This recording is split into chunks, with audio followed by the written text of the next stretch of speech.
Hello and welcome to our next section on calculating our food cost and then determining what our selling price is going to be. In this video, we're going to talk about food cost methods, and then in subsequent videos, we're going to talk about the different methods. So, first off, we have multiple approaches that all are valid. They depend on the type of business that you're running. If you're running a coffee shop versus a fine dining restaurant, you have different expenses and you're going to use different methods to set your price. The whole point of this is our sales price for the dish must cover all of our expenses, and it must include profit, right? We need to, if we're selling a dish for $10, it has to cover our food cost, our labor cost, our rent, our taxes, all those expenses that we have, plus we have to leave room for some profit, right? So something to understand is contribution margin. Contribution margin is sometimes also referred to as gross margin or GM. And it's really what's left after we've paid for our food cost, right? So contribution margin equals the portion of a dish sales price that is left over after the item's cost proportion is covered. Generally, when we talk about this, we talk about the cost being food cost. So if we sold a hamburger for $10 at $2 food cost, we have $8 in contribution margin or $8 in gross margin. So the first triangle we're going to see here is our food cost triangle. So the food cost on the top is our food cost in dollars. So what did it cost for us for that hamburger? $2. Our selling price, or SP down in the bottom, is what are we selling our burger for? $10. What's left is our food cost as a percentage, right? So our basic formula is selling price equals food cost dollars divided by our food cost percentage, okay? In any food cost percentage method, we're going to use the cost proportion from the recipe spreadsheet. So that spreadsheet that we used to figure out what our cost proportion was, I believe in our old videos it was our couscous salad. So that's our cost, our food cost dollar, right? That's what goes into the top of that triangle that we just saw. Industry food cost usually ranges between 20 and 40%, but most operate in the low 30s. Actually, most operate in the high 20s now, mid to high 20s. These trends or percentages fluctuate due to business, right? And due to trends in our industry. They also depend on what type of food service establishment you're running. Are you running a buffet restaurant? Generally going to have more higher food costs than an a la carte restaurant, right? Where you can control your costs a little bit better, right? So big gap there. So really determining that correct food cost percentage for you and your business is really the biggest challenge, right? So what is the right food cost for our business? Is it 25%? Is it 35%? We're going to go through overhead contribution method in a few seconds, which is going to help you determine what that percentage should be if you choose to use a food cost percentage method to price your dishes. So first example coming up here is just a basic use of the food cost triangle. And the question asks, what's the sales price for a veal entree with a cost proportion of $5.71 if the restaurant targets a food cost percentage of 30.2%. So in this case, we know what the food cost percentage is or what we want it to be in the restaurant. And we know what our recipe cost. We did our costing sheet. So in this, we would use our triangle, which is food cost, selling price times food cost percentage, right? So simple plug and play of numbers. We've got our 30% food costs. Remember to change that to a decimal. So 302. And our food cost proportion is $5.71.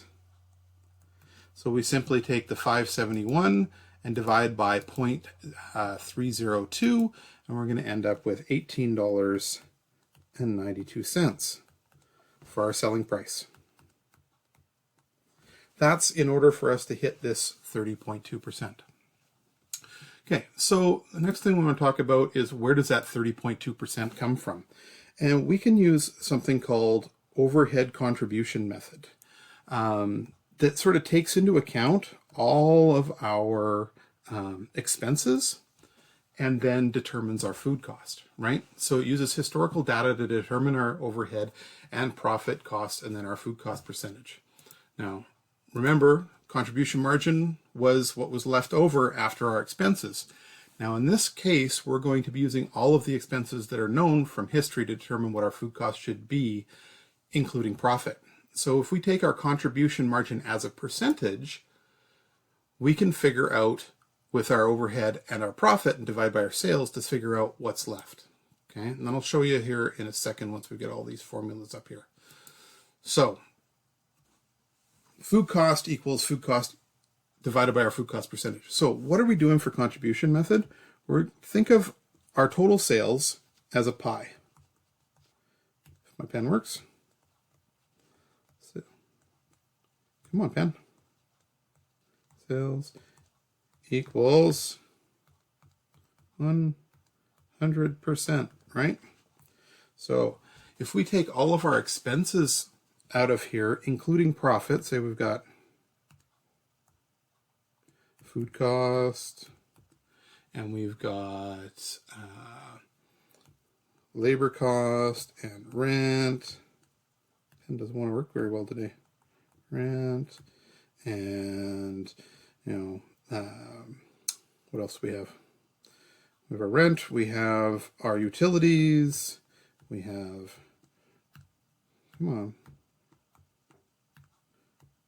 repairs and maintenance. Wow. Pen just doesn't want to work today. Maintenance. We got other costs, other operating costs, and then we have profit. So what we can do is we can take what our desired profit percentage is here, and then take all these other expenses here as a percentage, and then what's left would be our food cost. So in order to hit, say, a 5% profit, and this is all 75% here, that means we need 20% in here for our food cost. I know the formulas are a little bit confusing on the PowerPoint, but really, if you look at this pie, this is all it is. It's 75% of all our expenses plus 5% profit leaves us with 20% for our food costs. So our target to set the price of our dishes using the food cost triangle would be by using this method and then use that 20% to do the calculation with the triangle.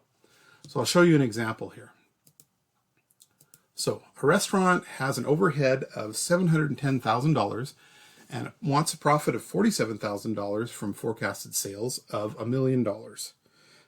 Using overhead contribution method, determine the food cost percentage and sales price for grouper cost if the cost proportion is $5.28. So the first thing we need to do is determine what our food cost percentage should be. So if we draw that circle again, right, and we say we're going to try and figure out what our food cost is. That was a terrible pie. Let's do like that. So our food cost, right? And then we want a profit in here. And then the rest is overhead. So overhead's all of our other expenses in this case, right? So if our total sales, wow, come on, pen.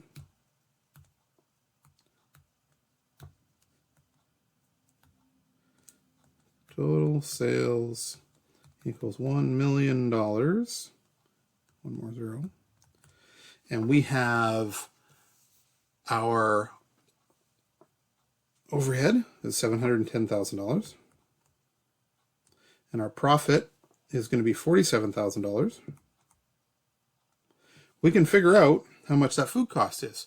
Now we could figure out what the percentage is. $710,000 out of $1 million is going to give me a percentage of, well, hold on.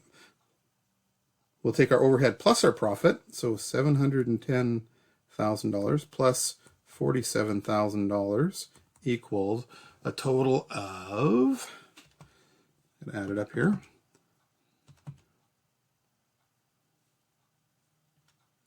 Plus 47,123 equals 75,700.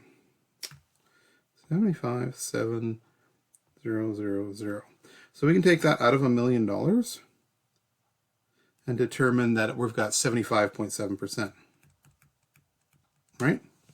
So this whole section in blue going around our circle is 75.7%. Well, if our total sales is always equal to 100%, what's left, right? We can take that 75.7, subtract that from 100%, we're left with 24.3%. Because everything in that circle has to add up to 100%. So now we have a targeted food cost of 24.3%. Because we took into account all those other expenses that we have in our overhead, plus including our profit. So now if we know our 24.3%, we can use this price proportion of 528 and put it into our triangle to figure out what our food cost is. So I'll just make some space here. We had food cost, selling price, food cost percent, right? So if we had food cost of $5.28, and we had a food cost percentage of 24.3, so that's 0.243, we can divide out 5.28 divided by 0.243, and we end up with $21.73. So we use that same triangle in the same method we did in the first example, but what we've done now is we used the overhead contribution method to determine what that percentage was going to be in order to maintain our profit of, well, it's 4.7%, right? So one other food cost percentage method that I want to mention is called the TRA method, or the Texas Restaurant Association method. And it's very similar to our overhead contribution method, except we can fluctuate the food cost percentage based on menu categories. So we can have a slightly different food cost percentage target for desserts as opposed to appetizers, as opposed to main courses, right? And we can focus them on we can focus them on slower moving items with higher profit, or slower moving items with lower profit, right? And we can fluctuate our food cost percentage so we can maximize our return on higher selling products. Okay, that concludes the video on food cost percentage methods. The next one we're going to be looking at is prime cost methods. All right.